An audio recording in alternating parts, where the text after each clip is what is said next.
ఆంధ్రప్రదేశ్ రాష్ట్ర రాజకీయాలు, ఆంధ్రప్రదేశ్ రాష్ట్రంలో అధికార మార్పిడి, ఆంధ్రప్రదేశ్ రాష్ట్రంలో అధికారంలోకి వచ్చిన నాయకులు వీళ్ళందరికీనూ ఒక పదానికి అవినాభావ సంబంధం ఉంది. అదే పాదయాత్ర. కేవలం ఆంధ్రప్రదేశ్ రాష్ట్రమే కాకుండా తెలంగాణ రాష్ట్రంగా విడిపోయిన తర్వాత కూడా పాదయాత్ర అనేది చాలా effective way of reaching out people అన్నదాన్ని మనం ప్రతి ఒక్కరు చెప్తూనే ఉంటాం. అయితే ఆంధ్రప్రదేశ్ రాష్ట్ర చరిత్రలో గతంలో ఎన్నో పాదయాత్రలు జరిగాయి, కానీ వైఎస్ రాజశేఖర రెడ్డి చేసిన పాదయాత్ర ఏదైతే ఉందో ఆ పాదయాత్ర దాని కారణంగా ఆయన అధికారంలోకి వచ్చారు అంశాన్ని చాలామంది చెబుతూ ఉంటారు. దానికి సంబంధించి యాత్ర అనే ఒక ఫిల్మ్ కూడా మనం చూసాం. పాదయాత్ర ద్వారా ఎక్కువ మంది జనాల్ని రీచ్ అవ్వడము, ఆ పాదయాత్ర సందర్భంలో అక్కడున్న సమస్యలను తెలుసుకోవడము, వాటికి ఒక సొల్యూషన్ని ఇచ్చే ప్రయత్నం చేయడము, ఆ సొల్యూషన్స్ కావాలి అంటే నేను అధికారంలోకి రావాలి అనే ఒక ప్రజెంటేషను, ఇవన్నీ కూడా పాదయాత్రలో సాధ్యమయ్యే విషయాలు. దాని కారణంగానే పాదయాత్రను ఎప్పటికప్పుడు మాట్లాడే ప్రయత్నం చేస్తారు. ఇప్పుడు పాదయాత్రకు సంబంధించిన మరొకసారి డిస్కషన్ జరిగింది. దానికి కారణము నిన్న ఏలూరుకు సంబంధించిన వైఎస్ఆర్సీపీ కార్యకర్తలతో జగన్మోహన్ రెడ్డి మాట్లాడుతూ మరొక సంవత్సర కాలం తర్వాత నేను మరొకసారి పాదయాత్ర చేయబోతున్నాను అంటూ కూడా ఆయన అనౌన్స్ చేశారు. 7.5 పాటు ఆ పాదయాత్ర జరుగుతుంది అని చెప్పారు.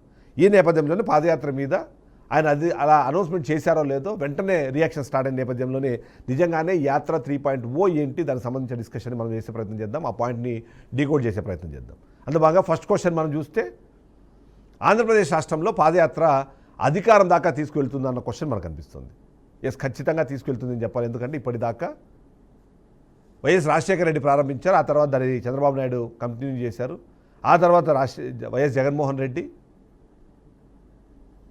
ఇంతమంది పాదయాత్రలు చేశారు. మొన్నటికి మొన్న మనం చూసాము లోకేష్ కూడా పాదయాత్ర చేశారు. ఆ పాదయాత్ర చేసిన నేపథ్యంలోనే వాళ్ళు అధికారంలోకి వచ్చారు అంశాన్ని, అధికారంలోకి రావడానికి ఈ పాదయాత్ర ఎంతో ఉపయోగపడింది అన్న అంశాన్ని ఎప్పటికప్పుడు చెప్పే ప్రయత్నం చేస్తూ ఉంటారు.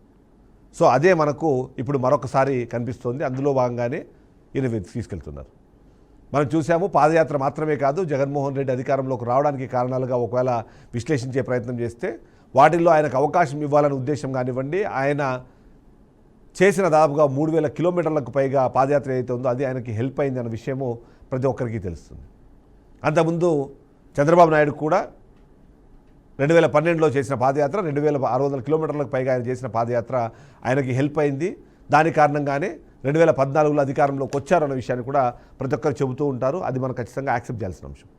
ఆ తర్వాత పరిణామ క్రమంలో కూడా 2017 నుంచి 2019 పాటు దాదాపుగా సంవత్సర కాలం పాటు వైఎస్ జగన్మోహన్ రెడ్డి చేసిన పాదయాత్ర, దాని కారణంగా అప్పుడు ఏర్పడిన బజ్ ఏదైతే ఉందో ఆ తర్వాత అది హెల్ప్ అయిందన్న విషయాన్ని అందరూ మనం కన్ఫర్మ్ చేస్తూ ఉంటారు. ఆ విధంగా పాదయాత్ర అన్నది ఖచ్చితంగా హెల్ప్ అవుతుంది. తెలంగాణ రాష్ట్రంలో కూడా మనం గమనిస్తే ఓవైపు రేవంత్ రెడ్డి, మరోవైపు బట్టి విక్రమార్క వీళ్ళు కూడా పాదయాత్రలు చేశారు. వీళ్ళతో పాటు షర్మిల వాళ్ళు పాదయాత్ర చేశారు కానీ బట్ వాళ్ళ థాట్ ప్రాసెస్ వేరుంది. కానీ వీళ్ళిద్దరూ మాత్రం రాష్ట్రంలో అధికారంలోకి రావడం కోసం, అధికారంలోకి వచ్చేందుకు అవసరమైన ఆప్షన్లు క్రియేట్ చేసుకోవడం కోసం ఇక్కడ పాదయాత్ర చేశారు. ఇప్పుడు మరొకసారి మనకి కేటీఆర్ పాదయాత్రకు సంబంధించిన డిస్కషన్ కూడా జరుగుతుంది. ఆ విధంగా ఖచ్చితంగా పాదయాత్ర అన్నది అధికారం దాకా తీసుకువెళ్ళే అవకాశం ఉంది అన్నది అర్థమవుతుంది. దీనికి ఒక చిన్న ఎగ్జాంపుల్ చెప్పుకుందాం. ఎవరింట్లో అయినా సరే ఒక శుభకార్యం ఉంటే వాట్సాప్లోనో డిజిటల్గానో కేవలం ఒక ఇన్విటేషన్ పంపిస్తే దాన్ని చూసి వచ్చే వాళ్ళ సంఖ్య చాలా తక్కువ ఉంటుంది. అదే ఇన్ పర్సన్గా వెళ్ళి వాళ్ళని ఎవరైనా ఇన్వైట్ చేస్తే వచ్చే వాళ్ళ సంఖ్య ఎక్కువగా ఉంటుంది. అలానే ఇప్పుడు పాదయాత్ర కూడా అలాంటిదే. వాళ్ళ అధికారంలోకి రావడానికి, ప్రజల సమస్యలు తెలుసుకోవడానికి, ఆ సమస్యలకు పరిష్కారం మేము ఇలా ఇవ్వబోతున్నామని చెప్పడానికి ఇంటింటికి వెళ్ళి మాట్లాడినట్టుగానే ఇది మనకు అనిపిస్తుంది. 175 నియోజకవర్గాలు ఆంధ్రప్రదేశ్ రాష్ట్రంలో ఉంటే మెజారిటీ నియోజకవర్గాన్ని కవర్ చేయాలనే ఉద్దేశంతో బస్సు యాత్రలు కానివ్వండి, ఇలాంటి పాదయాత్రలు కానీ ప్లాన్ చేస్తున్నట్టు మనకు అర్థమవుతుంది. అది ఆల్మోస్ట్ లైక్ ఇంటింటికి వెళ్ళి వాళ్ళు ఇన్విటేషన్ ఇచ్చినట్టే. అదేవిధంగా వీళ్ళు ఇంటింటికి వెళ్ళి వాళ్ళకున్న సమస్యలు తెలుసుకుంటూ దానికి సంబంధించిన అంశాలను చెప్పే ప్రయత్నం చేయడం అన్నదాన్ని మనం ఇక్కడ అబ్జర్వ్ చేయొచ్చు, కన్ఫర్మ్ చేయొచ్చు. ఇక సెకండ్ క్వశ్చన్ మనం డీకోడ్ చేద్దాం. ఎందుకు పాదయాత్ర మీద జగన్మోహన్ రెడ్డికి ఇంత ఆలోచన ఉంది, ఎందుకు ఆశపడుతున్నారు అంటే ఆయన జగన్మోహన్ రెడ్డి పాదయాత్ర విశేషాలు కూడా ఒకసారి మనము ఇక్కడ డిస్కస్ చేసుకోవాల్సిన అవసరం ఉంటుంది. పాదయాత్ర అనే దానికన్నా మొత్తం ఆంధ్రప్రదేశ్ రాష్ట్ర చరిత్రని, ఆంధ్రప్రదేశ్ రాష్ట్రానికి సంబంధించి ముఖ్యంగా జగన్మోహన్ రెడ్డికి సంబంధించిన రాజకీయ ప్రస్థానాన్ని, ప్రయాణాన్ని మార్చింది ఖచ్చితంగా ఓదార్పు యాత్ర. వైఎస్ రాజశేఖర రెడ్డి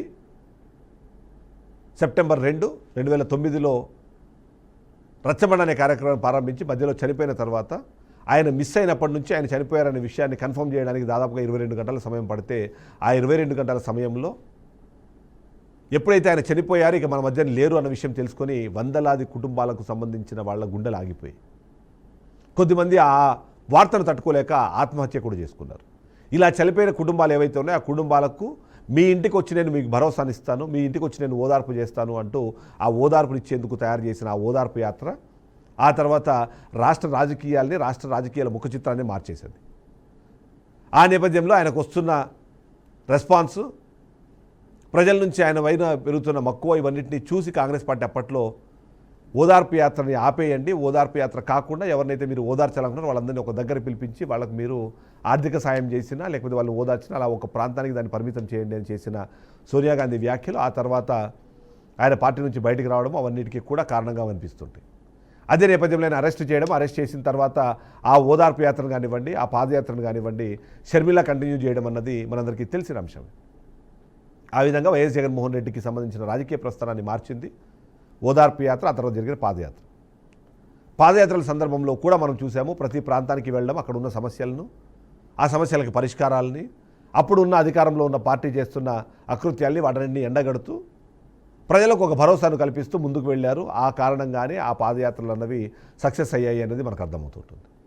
అందులో భాగంగానే 2017లో ప్రారంభమైన ఆ యాత్ర 341 రోజుల పాటు 3648 కిలోమీటర్లు తన తండ్రి మరణించిన ప్రాంతంలో ఆయన సమాధి దగ్గర నుంచి ప్రారంభించి ఇడుపులపాయల నుంచి స్టార్ట్ చేసి శ్రీకాకుళంలో ఉన్న ఇచ్చాపురం దాకా, ఇడుపులపాయ టు ఇచ్చాపురము ఈ మొత్తం పాదయాత్రను జరిపి ఆ నేపథ్యంలో అక్కడికి వస్తే ప్రజలు వచ్చిన నేపథ్యంలో వాళ్ళతో జరిగే డిస్కషన్ ఇవన్నీ కూడా ప్రజల్లోకి తీసుకెళ్ళి ఆయన లాభం పొందారు. 2019లో తండ్రి విక్టరీతో ఆంధ్రప్రదేశ్ రాష్ట్రంలో ఎన్నడూ లేని విధంగా ఒకే పార్టీగా పోటీ చేసి 151 స్థానాల్ని గెలుచుకోవడం అన్నది వైఎస్ జగన్మోహన్ రెడ్డికి దానివల్లే సాధ్యమైంది అన్నది ప్రతి ఒక్కరు చెప్తున్నారు. కాబట్టి ఆ పాదయాత్ర అంటే జగన్మోహన్ రెడ్డికి అంత ఇష్టం. అంతేకాకుండా ప్రజల్లోకి వెళ్ళడానికి, ప్రజల్లో మమేకం అవ్వడానికి అది ఒక అవకాశాన్ని క్రియేట్ చేస్తుంది అన్నది తనకు తెలుసు. అందుకే దాన్ని ఎప్పటికప్పుడు యూజ్ చేసుకునే ప్రయత్నం చేస్తున్నారు. ఈ నేపథ్యంలో మన థర్డ్ క్వశ్చన్ మనం చూడాలి. జగన్మోహన్ రెడ్డి మరోసారి పాదయాత్ర అనగానే పాలకపక్షం ఎందుకు రియాక్ట్ అవుతుంది అన్నదాన్ని మనం చూడాలి.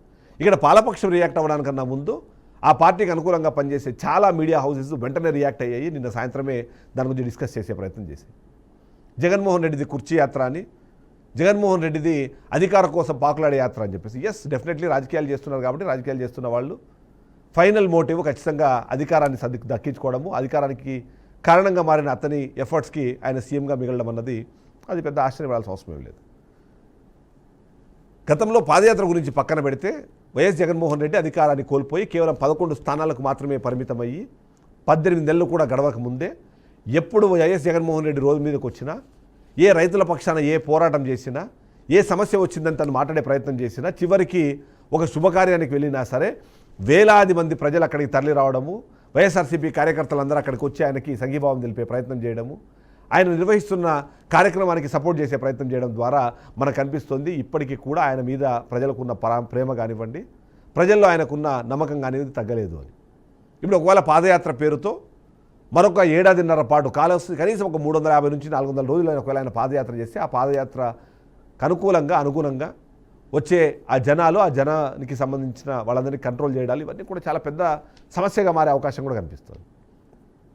ఎప్పటికప్పుడు ఆయన్ని ఏ ఓదార్పు కోసం వెళ్ళినా, ఏ కార్యక్రమం కోసం వెళ్ళినా మీరు 10 వెహికల్స్ మీరు వెళ్ళకూడదు, 100 మంది నుంచి మీరు గ్యాదర్ చేయకూడదు అన్నా కూడా కేసులు పెడతామని బెదిరించినా, కేసులు పెట్టేందుకు ప్రయత్నాలు జరిగినా, ఎక్కడికక్కడ బ్యారికేడ్తో ఆపే ప్రయత్నం చేసినా సరే వేలాది మంది అక్కడికి వస్తూ ఉంటారు. అలాంటిది 400 రోజుల పాటు అంతకన్నా ఎక్కువ ఒకవేళ ఆయన పాదయాత్ర చేస్తే ఆ పాదయాత్ర పేరుతో ఆయన 100-120 నియోజకవర్గాలకు వెళ్తే పరిస్థితి ఏంటి అన్నది ఖచ్చితంగా పాలకపక్షము భయపడుతోంది. అందులో భాగంగానే ఒక అడ్మినిస్ట్రేటివ్ ఇష్యూ ఒకటి మనకు కనిపిస్తుంటే పొలిటికల్ ఇష్యూ కూడా మనకు కనిపిస్తుంది. అడ్మినిస్ట్రేటివ్ ఇష్యూ అన్నీ కంట్రోల్ చేయడం అనేది కష్టమవుతుంది. అంటే మరి పొలిటికల్ ఇష్యూ ఏంటంటే గతంలో పాదయాత్ర చేసి చంద్రబాబు నాయుడు అధికారంలోకి వచ్చారు, గతంలో పాదయాత్ర చేసి రాజశేఖర రెడ్డి అధికారంలోకి వచ్చారు, ఇదే పాదయాత్ర చేసి జగన్మోహన్ రెడ్డి కూడా అధికారంలోకి వచ్చారు. సో ఈసారి పాదయాత్ర గతంతో పోలిస్తే చాలా అడ్వాన్స్డ్గా జరుగుతుంది కాబట్టి అలా జరిగితే మరొకసారి ఏమైనా అధికారంలోకి వచ్చే అవకాశం ఉందా, ఆ భయం ఏమైనా ఉందా అన్నది ఆయనకు అర్థమవుతుంది. సో ఈ నేపథ్యంలో మనం 4th క్వశ్చన్ని రివీల్ చేసే ప్రయత్నం చేద్దాం. జగన్ పాదయాత్ర ద్వారా ఏం సాధించాలనుకుంటున్నారు? ఖచ్చితంగా అధికారాన్ని సాధించాలనుకుంటున్నారు. అధికారాన్ని సాధించుకునే అంశంతో పాటు మరికొన్ని అంశాలని ఆయన సన్నిహితులతో చెప్పినట్టుగా మనకు తెలుస్తుంది. మొదటిది 5 ఏళ్ల పాటు ఆయన చేసిన అభివృద్ధి ఏంటి, ఆయన చేసిన కార్యక్రమాలు ఏంటి, వాటిని ప్రజల్లోకి తీసుకెళ్లే క్రమంలో అప్పుడున్న యంత్రాంగం ఫెయిల్ అయిన నేపథ్యంలో తనే సొంతంగా వెళ్ళి తనకి సంబంధించిన అంశాలు చెప్పుకోవాలి అనుకుంటున్నారు. 2, ప్రతిపక్ష పాత్ర పోషించేందుకు సిద్ధంగా ఉన్నా ఆ పాత్ర ఇవ్వడానికి సిద్ధంగా లేని రాష్ట్ర ప్రభుత్వం పైన దుమ్మెత్తిపోయడానికి, అసెంబ్లీలో మాట్లాడాల్సిన మాటలన్నీ కూడా ఈ పాదయాత్రల సందర్భంలో మాట్లాడడానికి కూడా ఒక స్కోప్ని, ఒక ప్లాట్ఫామ్ని క్రియేట్ చేసుకోవడానికి జగన్మోహన్ రెడ్డి ప్రయత్నిస్తున్నట్టుగా మనకు అర్థమవుతుంది. ఇవి సరిపోవన్నట్టు జగన్మోహన్ రెడ్డి ఈ పాదయాత్ర ద్వారా మరింతగా జనాల్లోకి వెళ్ళాలన్న ఆలోచనలో ఉన్నట్టుగా మనకు తెలుస్తుంది. దానికోసమే ఈ పాదయాత్రను ఉపయోగించుకోవాలని కూడా అనుకుంటున్నారు. గతంలో సిద్ధం అనే సభలు పెడితే లక్షలాది మంది వచ్చారు. కానీ ఇప్పుడు వాటి ఇండివిజువల్ ప్లేసెస్కి డివైడ్ చేసి అక్కడికి వెళ్ళినప్పుడు అక్కడ వచ్చే ప్రజలు వాళ్ళతో ఈయన మమేకమయ్యేందుకు చేసే ప్రయత్నం అవన్నీ కూడా హెల్ప్ అవుతాయి. తద్వారా ప్రస్తుతం ఉన్న సమస్యల్ని ఆయన అర్థం చేసుకోవడానికి మరొక అవకాశం దొరుకుతుంది అనే ఆలోచనలో కూడా ఉన్నారు. అది సరిపోదన్నట్టు 5 ఏళ్ల పాటు ఆయన ఏం చేశారో చెప్పుకోవడానికి మరొకసారి అవకాశం దొరుకుతుంది. అది కూడా ముఖ్యంగా ఒక్కొక్క జిల్లాకి, ఒక్కొక్క నియోజకవర్గానికి సంబంధించి ఆయన ఏం చేశారో ఇండివిజువల్గా వాళ్ళకి ఎక్స్ప్లెయిన్ చేయడానికి ఒక ప్లాట్ఫామ్ని క్రియేట్ చేసుకుంటున్నారు. దానికోసమే ఇది చేసేయాలని చెప్పి ప్రయత్నం చేస్తున్నారు. ఆ విధంగా జగన్మోహన్ రెడ్డి పాదయాత్ర ద్వారా ఎక్కువ మందిని కలవడము, ఎక్కువ మందికి తన గురించి చెప్పుకోవడము, ఎక్కువ మంది బాధలు వినడము, ఎక్కువ మందిలో ఆయన ఏం చేశారో చెప్పే ప్రయత్నం చేయడము, 3 లక్షల కోట్ల అప్పు జరిస్తే దాంట్లో 2.5 లక్షల కోట్ల రూపాయలు ఆయన వెళ్ళే ప్రాంతంలోనూ ఎవరో ఒకరు ఖచ్చితంగా దాని ద్వారా లబ్ధి పొందిన వాళ్ళు ఉంటారు.